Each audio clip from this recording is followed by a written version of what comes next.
argisiisa. Hai, gootanaani maraatti immoo yaada akkas lammaffaa kana isaa fide tokkoffaa bahaa jirta. Sadarkaa lammaffaa illee baatan ta'utu yaada kana isaa fide.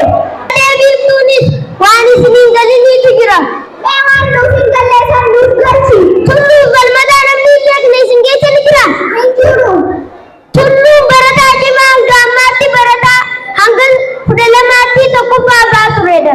Immoo galmataan kan tantaa barnootaan kan guyyaa kana dhufee guyyaa kana dhiisu. Guyyaa kana dhufee kan guyyaa kana dhiisu kan barsiisatti inni kan tantuma barnootaatu kan tulluu logguu dubbisu san barumsaa jallatutti dubbisu. Immoo galmataan kanuma tantaa barnootaan qabneetu karaa yuunivarsiitiitti dabaree jira. Tole yaadni kee kunis anis na yaachisiisee jira dhibbadhee jira biiftuu karaa kana yoo deemne akkam jetta. Ankaayyoo fi mul'ata namni fedhe gamaa gamanaan qabee hin jallimne qaba. Yoo isa naana kanaan itti fuftan immoo maatii keessanitti isiniin. Himtuu himi nuti dhiibbachaa hin ollu akka gowwaatti kitaabarra goggogaa hin ollu caalaa konnees.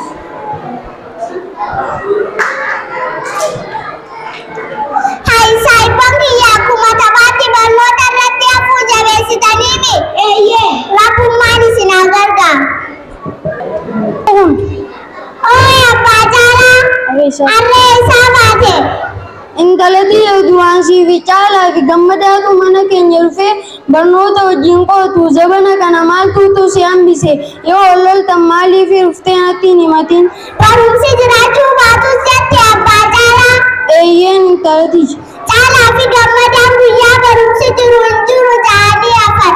Caalaa fi gammadaan barumsa hordofuun faayidaa akka hin qabne murteessanii ani murtee isaanii fudhachuu dideen ture. Waaniin isinitti himinii fuudhiifam. Barnoonni osoo jiru hin jiru naan jechaa oola. Barnoota fe'isuma oola. Wayyoo nan badee Bocaala ati barnoonni osoo jiru hin jiru naan jechaa oolta. Barnootatti taphattee karaarra deddeemuu filatte. Gammadaa gaafadhu abbaa akkasii miti. Gammadaa gaafadhu naaf gammadaan maatii keenyaas gargaaraa barnoota keenyatti cimaannee murteeffannee irra. Barnoonni durii fi kan ammaa tokko miti. Barnoonni durii barsiisaan nama barsiisu malee namaatti barmaatu hin dalagu. Ammaan kana immoo barsiisaatu namaatti dalaga. Hanga qabxii guddaa naatu galmeessa. Kana uumaan yaadin. Akkana yoo taate gaariidha. Akka afaan keetii ana yoo taate gaariidha. Jabaadhu. Akkuma dibbee jirta. Saayiphaan kiyyaa amma kana dhiisaati. Guyyaa lamaa booda qormaata simisteera tokkoffaa qorannaa qophooftanii nuti kana naqatu duraan sitti himne. Caalaa konneas. Saayiphaan kiyyaa qormaanni simisteera tokkoffaa akka qormaanni simisteera lammaffaa akkam ture. Akkuma goone.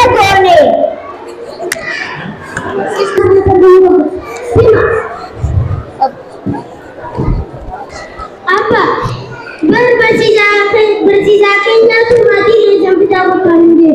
Maaliif fidaa isin hin jee?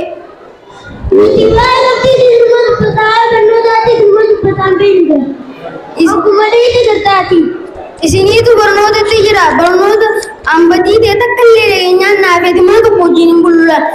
Si cabaqee bara hundatti wajjin galleelaa deema manuwaas. Batii takka sirriitti agarraan naafeeti mana tokko wajjin hin bulula. Maas fayyaa. Bagana gaan dhuftan. Bagana gaan nuyi. Ati abbaa caalaati? Abbaa caalaati. Barnaatu waa'een sii mudee maayyaa miteeni. Maal ta'an jirru kun? Duraan barattoonni kun akka mana barumsaatti warra sadarkaa tokkoffaa fi lammaffaa ba'aa turan. Amma immoo dandeettiin isaan qaban haalaan nama gaddisiisa. Sadarkaan isaanii kutaa 12ffaatti caalaan nama 51 keessaa 45ffaa ba'e. Gammadaan immoo nama 51 keessaa 51ffaa ba'e. Dandeettiin isaanii haalaan nama gaddisiisa. Tamii 5ffaa ba'e? Caaluma kiyya kana moo? Maan gochifneeti manatti? Duraan isaa biiftuutu wajjin gootan. Duraan biiftuu wajjin gootanii amma naan qochiisu. 45ffaa baanu tokko immoo 51ffaa ba'e. Taal moyyaa tooftamii shanaffaafi. Bu'uunis barattuu duraan sadarkaa sadaffaa bahaa turte akka mana barumsaatti. Amma immoo dandeettii ishee cimaa gara sadarkaa tokkotti jirti. Bocaala ati anumaatu sinale laffaatii kiyya akka biyyeetti lafa balleessite walumaan galla manatti inni shamuun Isa bacala taa'e. Otootis balagichi. Maangoon naggaa galte manatti.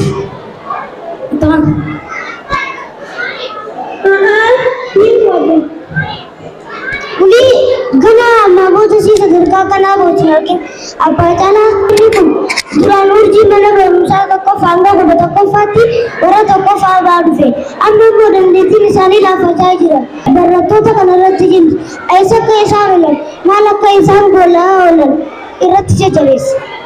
Ati akka barnoota irraa hin baane godhi naatu isaan gochiisa.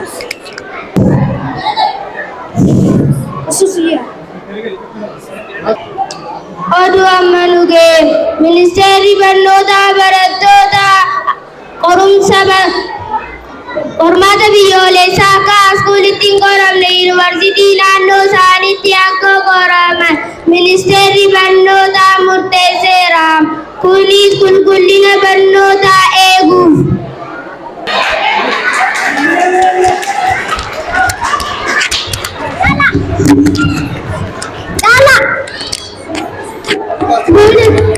Nuti biyyi tunnuu taatu bakka dhufnee deebinaa kennuun.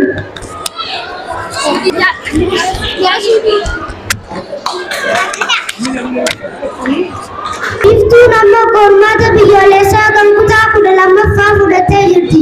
Akka qormaata biyyoolessaa kan bara 2015 fiduudhaan qabxii olaanaa galmeessuudhaan akka biyyoolessaatti qabxii olaanaa galmeessitee jirti.